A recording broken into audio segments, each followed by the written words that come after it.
Le mois de juillet a été un petit peu plus volatile que ce qu'on avait vu depuis le début de l'année, mais ceci n'est pas tellement surprenant.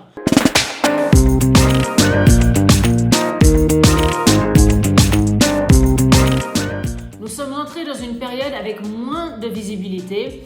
On a le variant Delta qui devient de plus en plus présent, non seulement au Royaume-Uni, mais en Europe et aux États-Unis. Ceci a entraîné certaines peurs sur la croissance. Et donc, nous avons vu plus de volatilité dans les actifs risqués et surtout des taux qui ont baissé à des niveaux très bas de nouveau.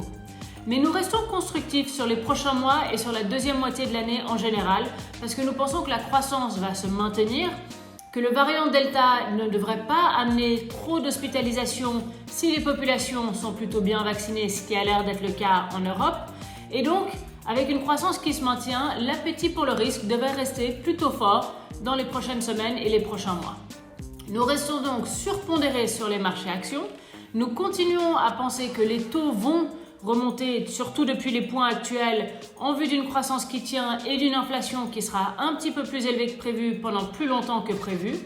Nous pensons donc que tous les secteurs plus cycliques et value devraient continuer à bien performer et même reprendre un petit peu de force dans les prochains mois.